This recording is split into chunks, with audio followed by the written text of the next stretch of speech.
Dengan adanya kamera pengawas di indekos korban. Kemudian bagaimana analisa pakar untuk mengungkap kematian korban? Kita akan ulas bersama kriminolog Universitas Indonesia, Adrianus Meliala. Selamat pagi, Prof. Selamat pagi, Mas Bremana.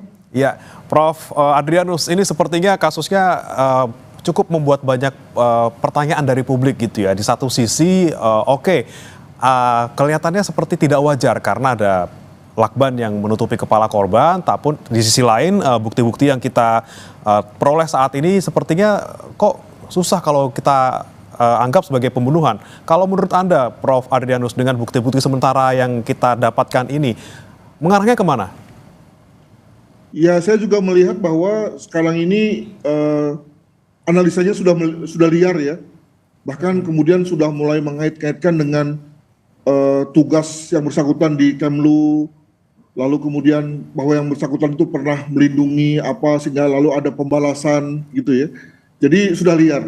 Sehingga saya pikir untuk supaya menutupi atau paling tidak menghentikan analisis liar itu, saya kira kita juga perlu berharap kepada pihak kepolisian untuk segera merilis hasil otopsi ya, sehingga kemudian bisa mengetahui dengan pasti apa sebab mati dari almarhum. Dengan begitu lalu kemudian kita bisa tarik ke belakang soal motif dan mungkin juga soal tujuan dari yang bersangkutan misalnya ketika melakukan tindakannya begitu. Nah, menarik bahwa sampai hari ini setelah 2 hari ya setelah otopsi dilakukan ternyata belum juga dilakukan rilis gitu ya. Nah, juga bahwa tampaknya ada upaya untuk memeriksa laboratorik ya. Mungkin memeriksa laboratorik isi lambung ya, yang kena sebagaimana diketahui bahwa almarhum baru saja memakan sesuatu ya sebelum dinyatakan meninggal begitu. Jadi mungkin dalam ini diperiksa isi lambung itu apakah mengandung racun atau apa gitu ya, sehingga kemudian menunggu sampai ada hasil barulah kemudian otopsi dirilis. Demikian. Baiklah, memang kuncinya kita bisa masuk dari hasil otopsi ya. Kemudian apakah karena keracunan makanan atau kehabisan napas atau ada upaya lain penganiayaan misalnya. Tapi kalau Prof. Adrianus melihat misalnya ada bukti rekaman CCTV, sementara ini yang kita lihat belum ada ataupun tidak terlihat ada orang yang masuk ataupun berinteraksi secara mencurigakan oleh korban gitu.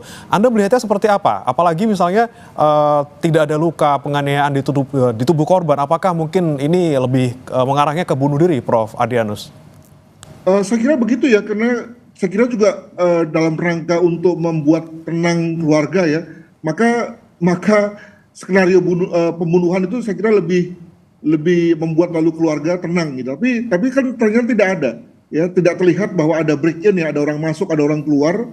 Demikian juga misalnya terkunci dari dalam, demikian juga CCTV semua bersih, maka lalu kita terpaksa mengabaikan soal adanya pembunuhan tersebut gitu. Nah, maka lalu kemudian masuk pada skenario bunuh diri. Dan dalam ini maka memang yang menjadi menarik perhatian adalah soal lakban itu ya. Untuk apa gitu ya. Saya untuk sementara berpendapat bahwa lakban itu digunakan oleh almarhum untuk menutupi jalan nafasnya ya, sehingga kemudian yang bersangkutan tersedak dan kemudian lalu mati kehabisan napas ya, tidak terisi oksigennya, tidak terisi paru-parunya dengan oksigen. Tapi apakah tidak janggal, Prof.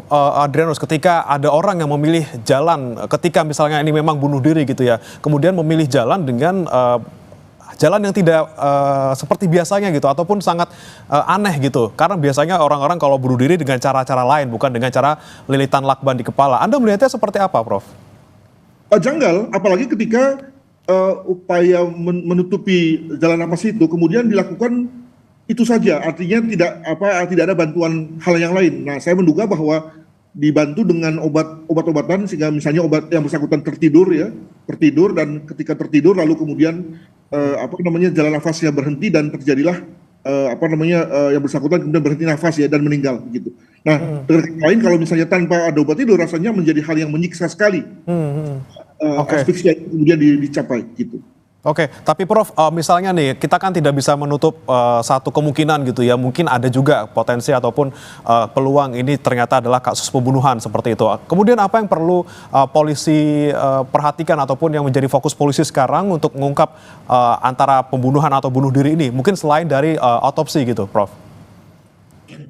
Justru malah terbalik, karena biasanya dalam rangka sterilisasi TKP, maka yang pertama-tama dilakukan adalah adalah melihat pada hal-hal yang bersifat kasat mata yang ada di lingkungan dari yang bersangkutan. Jadi dalam hal ini yang pertama-tama dilihat adalah CCTV, lalu kemudian kunci, jendela, apakah ada yang dirusak apa tidak gitu ya. Nah, ketika itu kemudian sudah selesai, barulah kemudian masuk ke yang lain ya. Contoh misalnya pemeriksaan sidik jari untuk melihat ada sidik jari yang tertinggal, apakah kemudian bisa diangkat dengan DNA-nya gitu ya.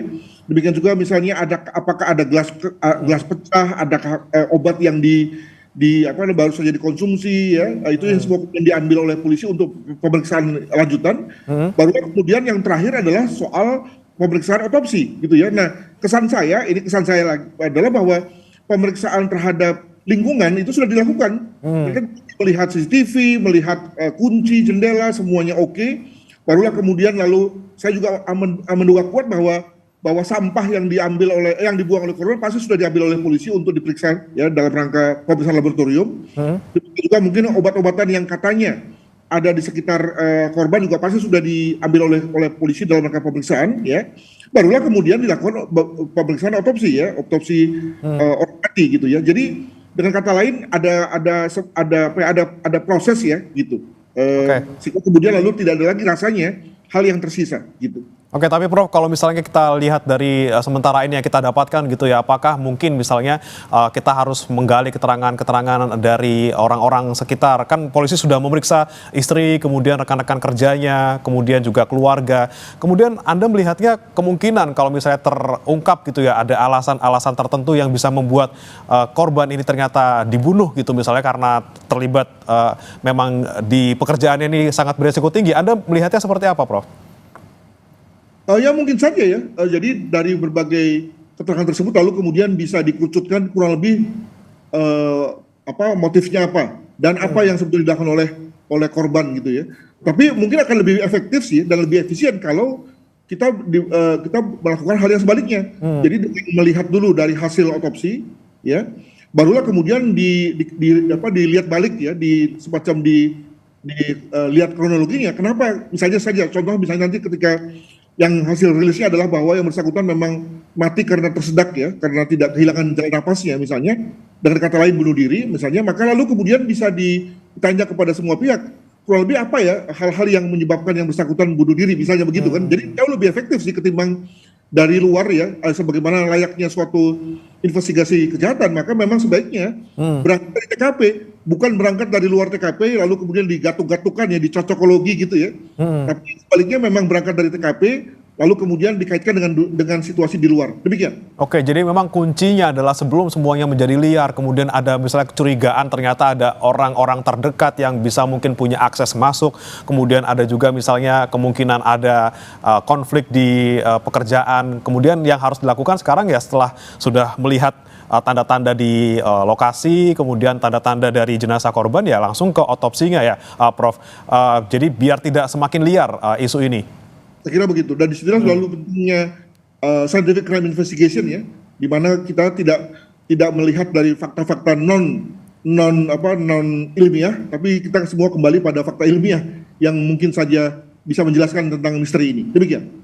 Oke, Prof, terakhir ketika kita bicara soal pekerjaan seorang diplomat ini kan sekarang menjadi fokus juga oleh publik ketika memang pekerjaan ini adalah pekerjaan yang resiko tinggi, konflik potensinya juga lumayan tinggi. Kemudian Anda melihatnya ketika ada kemungkinan-kemungkinan seperti ini, orang kan tidak bisa kita bungkam gitu ya pendapat di luar bagaimana kemudian orang-orang berpikir secara liar gitu. Kemudian apa yang sekali lagi Prof, apalagi yang perlu dilakukan oleh polisi selain misalnya mengungkap hasil otopsi dari korban ataukah misalnya memberikan keterangan sementara kepada publik sementara ini untuk meredam paling tidak isu-isu yang dianggap liar seperti ini? Jadi sekali lagi kita perlu dukung kepolisian untuk betul-betul melakukan satu upaya pemeriksaan TKP yang bersih ya. Jangan sampai ada yang terlewat, misalnya sediaan jangan misalnya di dalam kamar itu misalnya ada gelas ya, maka gelasnya segera harus diperiksa sidik jarinya, DNA-nya misalnya yang terdapat dalam bibir gelas misalnya. Demikian juga mungkin di gagang lemari itu juga mungkin ada sidik jari. Dengan kata lain kita mau cari tahu memang apakah ada sidik jari atau DNA dari orang lain yang yang masih segar ya, yang kemungkinan bisa memperkuat teori adanya orang kedua yang membunuh tersebut gitu ya. Nah, dalam hal ini kalau saya lihat dari video ya, dari tayangan tentang lokasi yang bersangkutan itu, lokasi TKP maksud saya, itu kelihatannya lokasi yang tidak banyak orang datang, tidak banyak orang masuk ya. Dengan kata lain, segera setelah korban diangkat, dibawa keluar, maka lalu kemudian teman-teman dari identifikasi, dari Dokes misalnya langsung bisa mengadakan pemeriksaan secara baik ya.